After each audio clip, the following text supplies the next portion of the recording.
Welcome to This Explainer. Today, we're going to follow the money and uncover the staggering and honestly often hidden physical and financial realities of the AI boom we're living through in 2026. Because every single time you ask a chatbot to write an email or generate an image, massive physical gears are turning in the background. And today, we're going to look at exactly what those gears are made of, and maybe more importantly, who is actually paying for them. All right, let's just dive right in. To really grasp the sheer scale of what's happening in the tech world right now, we have to start by asking a pretty basic question. Just how much is the tech industry paying to build all this artificial intelligence infrastructure? We hear a lot about software, algorithms, the magic of the code, but the physical reality of AI is built on steel, silicon, and massive amounts of electricity. And the answer? It's a literally jaw-dropping $602 billion. That is the projected capital expenditure for 2026 alone by just the big five hyperscalers, Amazon, Microsoft, Google, Meta, and Oracle. To put that into perspective, that's a 36% increase from just last year. We are actively watching the single largest technology investment cycle in human history unfold right before our eyes. So where is all that cash actually going? Well, a staggering 75% of that $600 billion bucket is purely dedicated to AI infrastructure.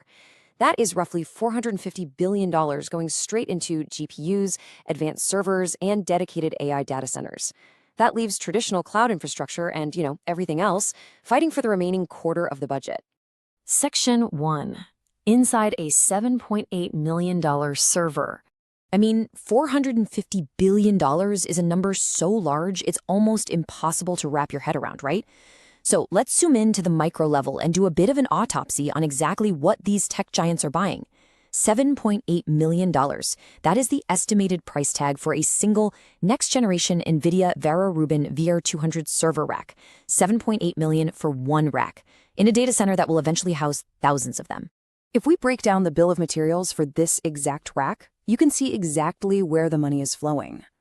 Now, the headline grabber is usually the GPU, and sure enough, a single Rubin GPU commands about $55,000, totally dwarfing the $5,000 Vera CPU. But if you look a little closer at the components, you'll spot a hidden culprit that's really driving these astronomical costs, and that is memory. And this is the wild part. Memory costs have absolutely skyrocketed by 485% compared to previous generations of AI hardware.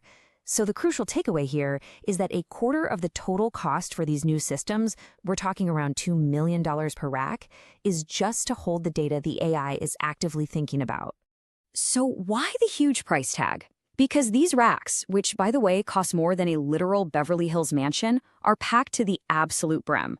We are talking 54 terabytes of highly expensive LPDDR5X memory and over $1 million in 3D NAND storage crammed into a single chassis.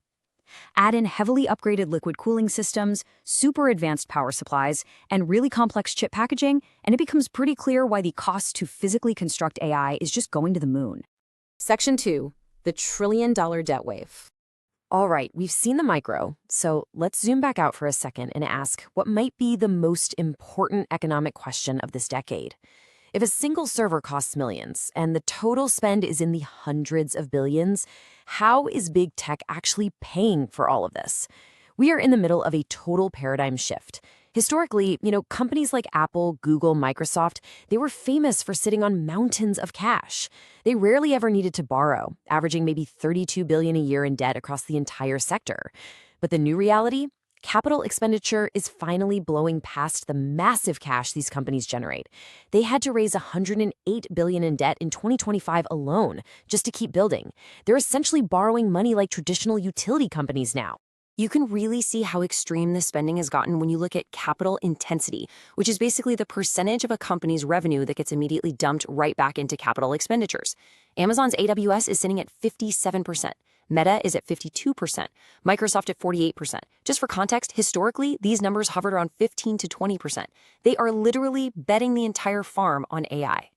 And we really need to let the physical weight of this sink in, because it's not just money. It's concrete, it's steel, and it's power. They are rushing to build over 500 new data center facilities globally right now, compressing what is usually a 4-year construction pipeline into just 2 years. And the power requirement for all that? 15 to 20 gigawatts. To put that into perspective, that is the energy equivalent of building 15 brand new nuclear power plants just to keep these servers humming. Section 3. Escaping the Nvidia tax. With astronomical costs squeezing margins this hard and debt piling up, something's got to give. And this brings us to what industry insiders are calling the Nvidia tax. Nvidia controls over 90% of the GPU market, which is exactly what allows them to charge those $55,000 premiums. But a rebellion is brewing. Meta is actively pushing back. They're pivoting to manufacture their own custom AI chips in-house, starting in September 2026. Their goal? To independently power their massive 14-gigawatt build-out without having to pay NVIDIA's massive markup. And honestly, this exact dynamic is why NVIDIA's stock has hit some serious turbulence this year. While the broader semiconductor index absolutely surged by 58% in early 2026, NVIDIA only eked out about a 7% gain. Investors are looking at these massive memory costs, the hyperscaler debt, and the internal pushback from their biggest clients, and they are starting to get nervous. So it begs a huge question. Is the AI hardware landscape actually starting to fracture?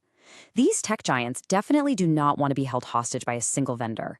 And as hyperscalers try desperately to escape vendor lock-in, NVIDIA's absolute dominance might finally be showing its very first cracks. Section 4. Will the gamble pay off? All this incredible tension, the rising costs, the massive debt, the new rivalries, it leads us to the ultimate strategic fallout. Analysts are closely monitoring a few massive risks right now. First, utilization rates. Like, are consumers actually going to use all this insane capacity they're building? Second, ROI timelines. When do these $7.8 million racks actually start paying for themselves? Third, debt sustainability. Can the revenue from AI subscriptions really cover the interest on a projected $1.5 trillion credit card bill? And finally, supply constraints. Can vendors even physically deliver the hardware at this kind of scale? And that brings us to the ultimate question. As you're out there using these AI tools every single day, enjoying the seamless magic of artificial intelligence, you really have to wonder, who is actually going to be left footing this unprecedented trillion-dollar bill when the dust finally settles? Are we pouring the concrete for the next 50 years of human innovation, or are we just inflating the most physically expensive bubble in economic history? I'll leave you to think about that one. Thanks so much for joining me on this explainer, and